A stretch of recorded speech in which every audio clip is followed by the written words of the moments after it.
사실 저도 요즘 계속 흔들립니다. QLD 비중을 40%까지 올려야 되는데 아직 반 정도밖에 못 들어갔는데 시장은 계속 올라갑니다. 나스닥 연일 신고가죠?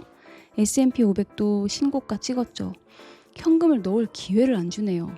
그런데 그러면 사람이 정말 이상한 감정이 들어요. 이미 공격적으로 투자하고 있는데도 마치 내가 시장에 안 탄 사람처럼 그렇게 느껴집니다. 현금 비중이 20%가 훌쩍 넘거든요. 여러분, 통장에 잠자고 있는 현금을 볼 때 여러분 어떤 기분 드세요? 남들은 레버리지다, 빅테크다 해서 매일 수익 인증샷 올리는데 내 현금은 그냥 SGOV에서 연 4% 이자나 받으면서 그것도 세금 다 떼고 이렇게 멈춰 있는 것 같아 조바심이 나진 않으신가요?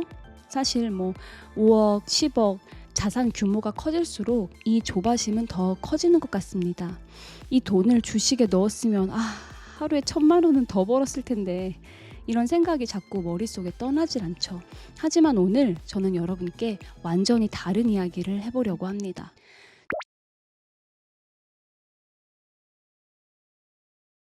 주식시장에서 현금은 단순히 이자를 받는 자산이 아닙니다. 현금의 진짜 정체는 시장이 폭락했을 때 남들보다 2배, 3배 더 싸게 살 수 있는 프리미엄 권리입니다. 전쟁터에서 모두가 총알을 다 써버렸을 때 마지막까지 탄창을 가진 병사가 승패를 결정짓는 것과 같습니다. 나스닥이 10% 하락했을 때 비로소 QLD를 살 수 있는 그 권리의 가치는 우리가 평상시에 받는 3~4%대의 이자보다 수십 배는 더 클 겁니다. 우리는 지금 돈을 놀리고 있는 게 아니라 가장 결정적인 순간의 휘두를 가장 날카로운 칼을 갈고 있는 중입니다. 이러한 내용이 도움이 되신다면 구독, 좋아요 눌러주세요. 우리는 이걸 알면서 시작했어요. 현금을 보유하는 분들은 기나긴 하락장을 대비하고 평단가를 더 낮추기 위한 전략으로 현금을 보유하실 계획을 세우신 거예요. 그런데도 밤에 누워 M7 그 종목들 올라가는 걸 보면서 SGOV에 있는 이 내 돈이 너무 바보 같아 보인다. 특히 QLD 들고 있는 사람들은 더 그래요. 왜냐하면 이미 공격적으로 투자하고 있는데도 현금이 남아있으면 마치 덜 베팅한 사람처럼 느껴지거든요. 어떤 날은 SGOV 이자 들어오는 걸 봐도 전혀 기쁘지가 않습니다. 오히려 이걸 그냥 QLD에 넣었으면 그냥 이라는 생각만 계속 듭니다.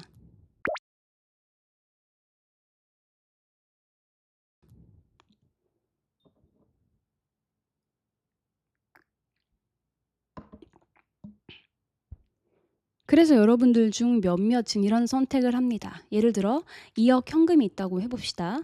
시장이 하루 3% 오르면 내 머릿속에서는 계산이 시작됩니다.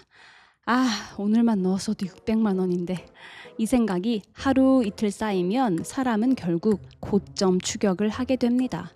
그런데 시장은 늘 우리가 가장 참기 힘든 순간에 가장 위험한 선택을 하게 만든다는 것을 잊지 마세요. 여러분의 처음으로 돌아가세요. 내가 왜 현금 보유 비중을 늘렸나? 혹은 현금을 20%, 30% 가져가려는 목적이 무엇이었나를 다시 한번 스스로 상기해 보세요.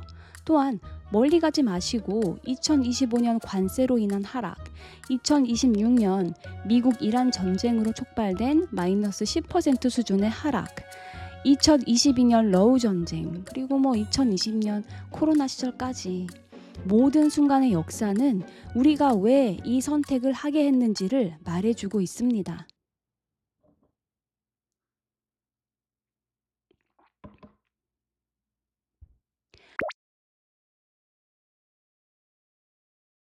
왜 우리는 하락장을 기다릴까요? 수익을 극대화하려는 목적도 있지만 더 중요한 건 생존입니다. 살아남기요. 10억이 넘는 돈을 운영하면서 고점에 전액 몰빵했다가 마이너스 20% 맞으면 어떻게 될까요? 2억이 그냥 눈앞에서 증발합니다. 그때 우리 멘탈이 버틸 수 있을까요? SGOV가 주는 혹은 RP가 주는 그 3~4%의 이자는 사실 이자가 아니라 내가 하락장에서도 바닥에서 손절하지 않고 웃으며 추매할 수 있게 해주는 보험금입니다. 이 돈이 있기 때문에 우리는 공포가 지배하는 시장에서도 오히려 좋아 라고 외칠 수 있는 겁니다. 여러분, 더 많은 돈을 합류시키지 못했다는 그런 후회와 동시에 하락장을 기다리며 지금의 상승을 즐기도록 하는 그 원천은 무엇인가요? 바로 이 현금줄이죠.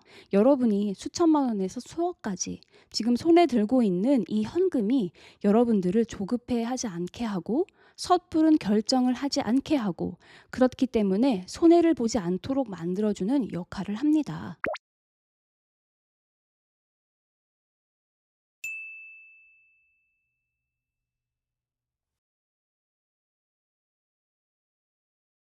항상 모든 것에는 일장일단이 있으며 사실상 그마저도 내가 어떤 마음을 먹느냐에 따라서 단점은 상쇄되고 장점만 남습니다. 제가 지난번에도 보험료에 대한 이야기를 했었는데 개인적으로 보험 드시는 분들 한 달에 몇만 원, 몇십만 원의 보험료가 아깝게 느껴지다가도 막상 큰일을 겪었을 때는 보험료를 타게 되면 그래 내가 이래서 보험을 들었지 보험에 들어놓길 잘했다. 이거 아니었으면 예적금 깰 뻔했다. 혹은 주식 팔았어야 했다. 하지 않을까요? 사람들은 항상 지금의 현상만 보고 울고 웃습니다. 그렇지만 특히 우리 주식하는 사람들은 넓게 바라봐야 합니다. 이 상승장도 영원히 가지는 않습니다.